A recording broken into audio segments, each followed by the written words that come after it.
Welcome student, मैं हूँ ऐश्वर्या मेहता बाल मंदिर से क्लास 12 के चैप्टर फर्स्ट के बारे में हम डिस्कस कर रहे हैं, जो कि है प्रबंध की प्रकृति एवं महत्व। कल मैंने आपको प्रबंध के बारे में बताया था कि प्रबंध क्या होता है, प्रबंध कहाँ जरूरी होता है, प्रबंध क्यों करना होता है, इसके बारे में मैंने बताया था। आज मैं उसका छोटा सा रिव्यू दे देती हूँ आपको कि प्रबंध क्या है। प्रबंध यानी होता है दूसरों से कार्य करवाने की कला। जैसे एक अच्छा मैनेजर वही होता है जो अपने कर्मचारी से उनकी पूर्ण क्षमता से कार्य करवा के ले सके। आज की दुनिया में सबसे मुश्किल कार्य यही है कि लोगों और कर्मचारी से उनकी क्षमता अनुसार काम करवाएं। एक संगठन तभी सफल हो सकता है जब वहाँ के कर्मचारी अच्छे से काम करे, मन से काम करे, अपनी पूर्ण क्षमता से काम करे। तो एक अच्छा प्रबंधक ही अपने कर्मचारियों से पूर्ण क्षमता से काम करवा के रह सकता है। इसलिए आज की दुनिया में प्रबंध जरूरी है। प्रबंध हर जगह होता है, चाहे देश विदेश, राजनीतिक, सांस्कृतिक, हॉस्पिटल, कॉलेजेस, स्कूल, घर वगैरह हर जगह प्रबंध जरूरी होता है। छोटा मोटा मैनेजमेंट तो हम हर जगह करते ही है। प्रबंध मतलब ये होता है मैनेजमेंट करना।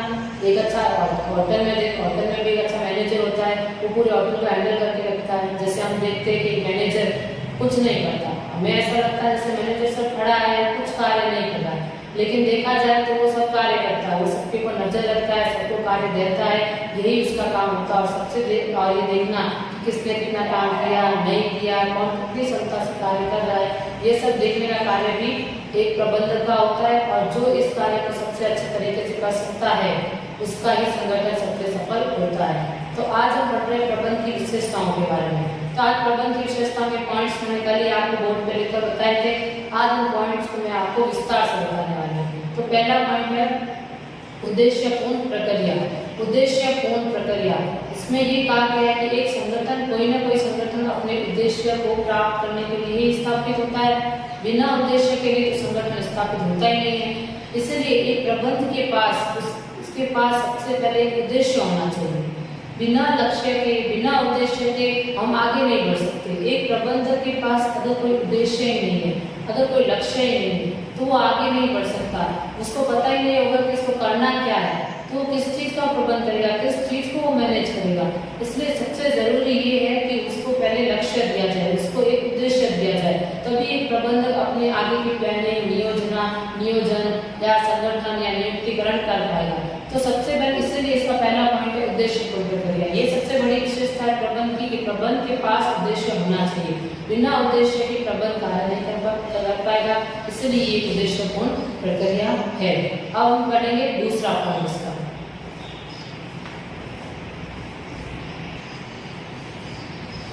तो दूसरा पॉइंट है प्रबंध सर्वव्यापी है। सर्वव्यापी का मतलब होता है हर जगह होना, यानी यूनिवर्सल। तो प्रबंध जो है हर जगह होता है, चाहे वो सामाजिक हो, चाहे वो राजनीतिक क्रिया हो, चाहे लाभकारी हो, गैर लाभकारी हो, जो विदेशों में भी होता है। प्रबंध करने का तरीका अलग हो सकता है, परंतु प्रबंध हर जगह किया जाता है। ये आपका सेकंड पॉइंट कि प्रबंध हर जगह होता है। आप देखोगे होटल में, हॉस्पिटल में, कॉलेजेस में, इवन घरों में भी होता है। जब शादी में आप देखते हो कि घर का सबसे बड़ा मुखिया होता है या कोई जब घर का सबसे बड़ा सदस्य होता है, वो पूरे कार्य को प्रबंध करता है, उसकी पूरी जिम्मेदारी लेता है, शादी का पूरा काम काज वो देखता है। वो देखा होगा आपने कि वो तो सिर्फ कुर्सी में बैठा रहता है या वो कुछ नहीं करता, लेकिन फिर भी सारा काम उसके अंडर में होता है, क्योंकि वो सबको काम बांटता है, सबसे काम करवा के लेता है, सबको देखता है कि किसने कितना काम किया है, नहीं किया, सबको काम बांटना, सबसे करवा के लेना, ये सब काम प्रबंधक का होता है। और ये हर जगह होता है, सिर्फ एक क्रिया को एक संस्था में नहीं, सारी संस्थाओं में, सारे संगठनों में ये लागू होता है। प्रबंध नहीं होगा,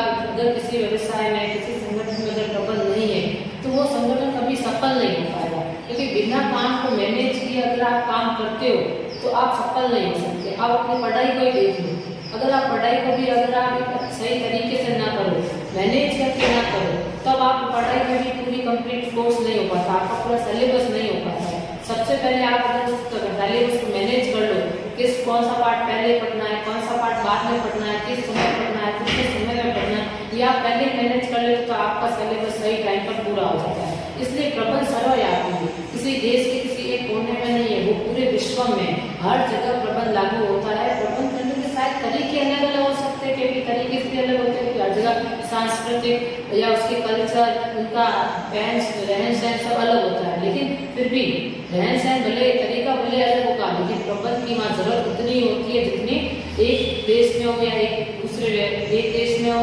उतनी ही दूसरे देश में होगी। इसलिए हर संगठन में प्रबंध कर दिया जाना बहुत जरूरी है। इसलिए सर्वव्यापी है, जो हर जगह होता है, पूरी दुनिया में होता है। अब मैं आपको पढ़ाऊंगी इसका तीसरा पॉइंट।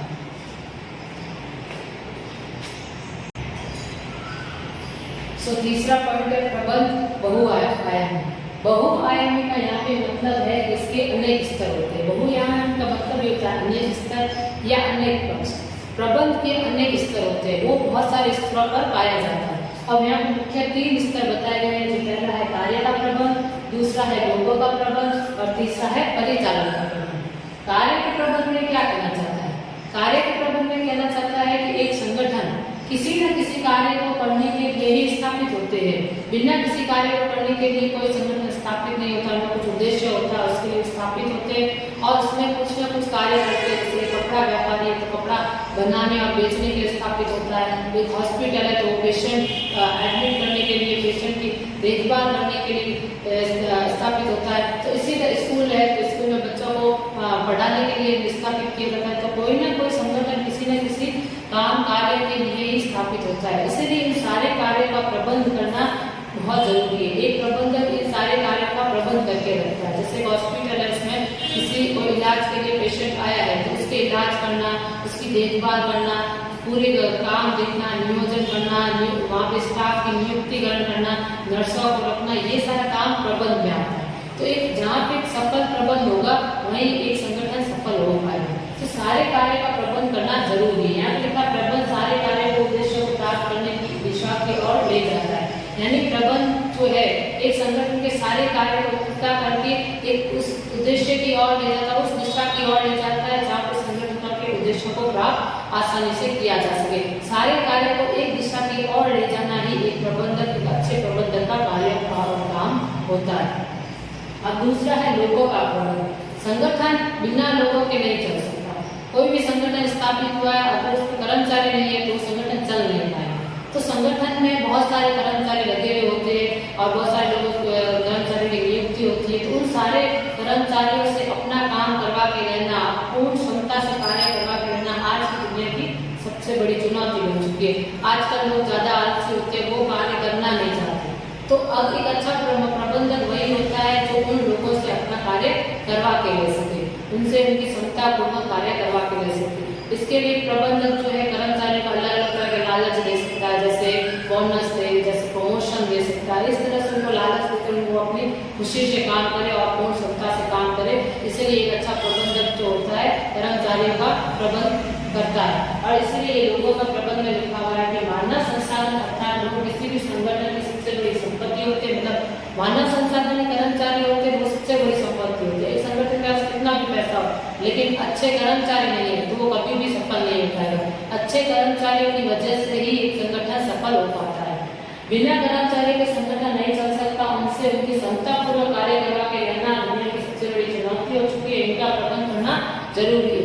इसलिए कर्मचारी का प्रबंध करना, उनको कार्य देना, उनसे कार्य करवा के रहना, उनके ऊपर नियंत्रण रखना, ये सारे कार्य एक सफल प्रबंध के होते हैं जो एक अच्छे प्रबंधक को करने होते हैं और इसी से एक संगठन सफल हो पाएगा। तो ये एक तीसरी विशेषता लोगों में हम उनके 2 स्तर है। तीसरा स्तर बताती हूँ।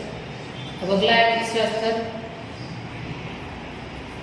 तो तीसरा पॉइंट समझाने से पहले मैं आपको बताती हूँ कि लोगों के प्रबंध करने के भी 2 तरीके होते हैं। पहला है कर्मचारी की आवश्यकता अनुसार व्यवहार करना और दूसरा है लोगों को समूह मानकर उनसे व्यवहार करना। कर्मचारी की आवश्यकता अनुसार व्यवहार करने से मतलब है कि कर्मचारी जिस आवश्यकता के लिए, जिस मकसद के लिए संगठन को ज्वाइन किया है, संगठन में उनकी नियुक्ति हुई है, उनसे उनकी वो आवश्यकता को पूर्ण करके उनके साथ वैसा ही व्यवहार करके उनसे कार्य करके लेना।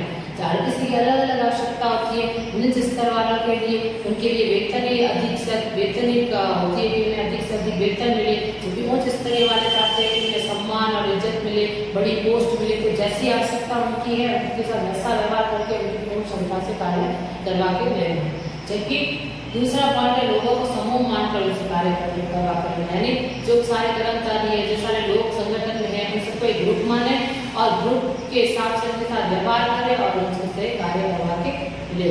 ये था लोगों के प्रबंध में 2 तरीके थे। अब हम तीसरा पढ़ रहे हैं, प्रबंध की बहुआयामी का तीसरा स्तर है परिचालन का प्रबंध। परिचालन का प्रबंध मतलब होता है ऑपरेशनल एक्टिविटी, यानी वो सारी एक्टिविटी जो जैसे कच्चा माल खरीदना है, माल बनाना है, पैक करना है, उसे बेचना है, ये सारी प्रक्रिया जो है परिचालन कहलाती है, यानी ऑपरेशनल एक्टिविटी कहलाती है।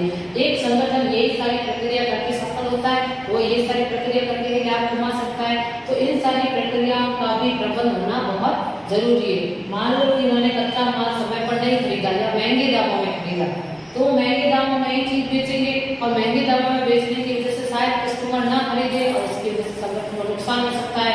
या माल तो सही समय पर खरीद लिया और बन भी गया, लेकिन पैक नहीं कर पाए सही समय पर, तो वो बिक नहीं पाएगा, तभी अधिक लाभ नहीं कमा पाएगा संगठन। इसलिए सारी प्रक्रिया जो है सही समय पर और सही तरीके से और लाइन वाइज होनी चाहिए। तो ये प्रबंध का ही कार्य है कि सारी प्रक्रियाओं को वो समय समय पर और लगातार करता रहे, ताकि संगठन उससे अधिक लाभ कमा सके। और इसीलिए ये परिचालन का प्रबंध इसका तीसरा स्तर है, जो कि बहुत जरूरी स्तर है और प्रबंध इसमें भी महत्वपूर्ण हिस्सा रखता है। अब हम अगला पढ़ेंगे चौथा पॉइंट। तो चौथा पॉइंट है प्रबंधन की विशेषताएं का निरंतर चलने वाली प्रक्रिया।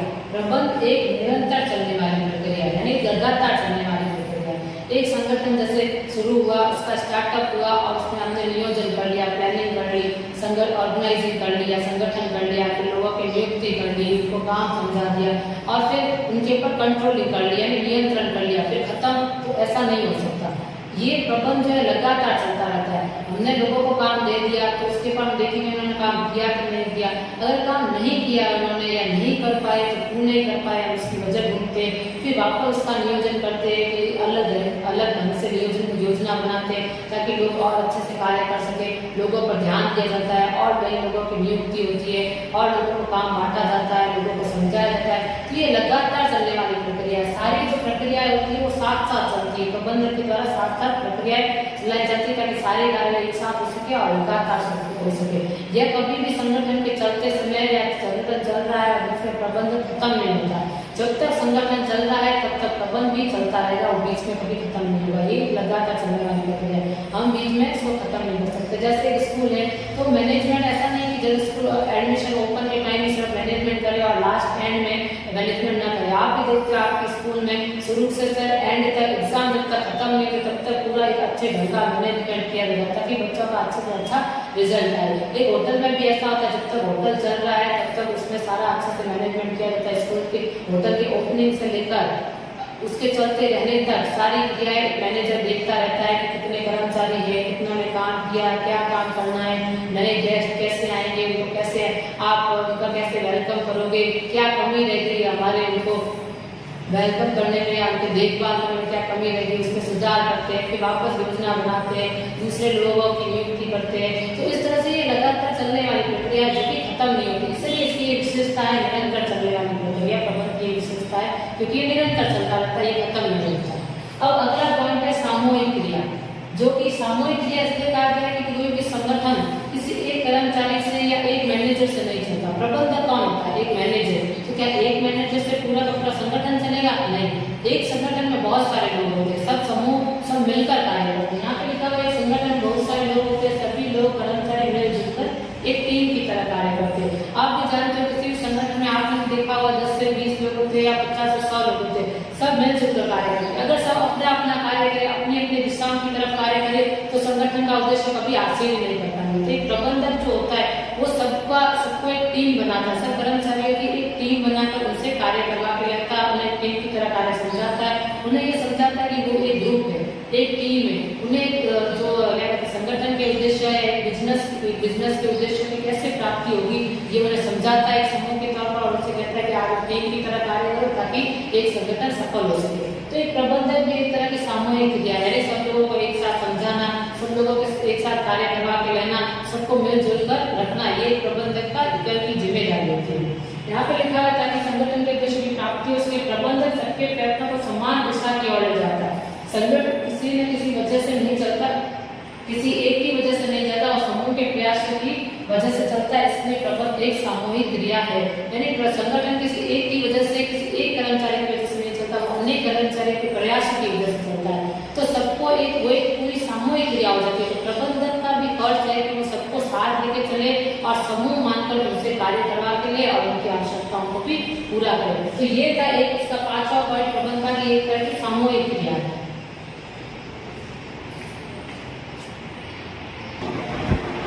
तो यहाँ पे जो इस 8वां पॉइंट है वो है प्रबंध एक गतिशील प्रक्रिया। यानी प्रबंध एक गतिशील प्रक्रिया का कहने का मतलब है कि प्रबंध बदलते वातावरण में खुद को अच्छे से ढाल पाता है। अगर जैसे आज का वातावरण है, आए दिन बदलता रहता है, आज कौन सा फैशन चल रहा है, कल कौन सा फैशन चल रहा है, तो एक संगठन में हर दिन बाहर का वातावरण बदलता है, अंदर का वातावरण बदलता है, इसलिए प्रबंध हर बदलते वातावरण में खुद को ढाल लेता है और एडजस्ट कर लेता है। यहाँ पे लिखा है प्रबंध एक गतिशील कार्य है, प्रबंध बदलते वातावरण के अनुसार अपने उद्देश्य या लक्ष्य में परिवर्तन करना होता है। जैसे जैसे बाहर का वातावरण बदलता है, वैसे वैसे ही प्रबंधन को अपने लक्ष्य और उद्देश्य में बदलाव करना होता है। तो प्रबंध एक ऐसी प्रक्रिया है जो हर सिचुएशन में, हर बदलते वातावरण में एडजस्ट हो जाती है।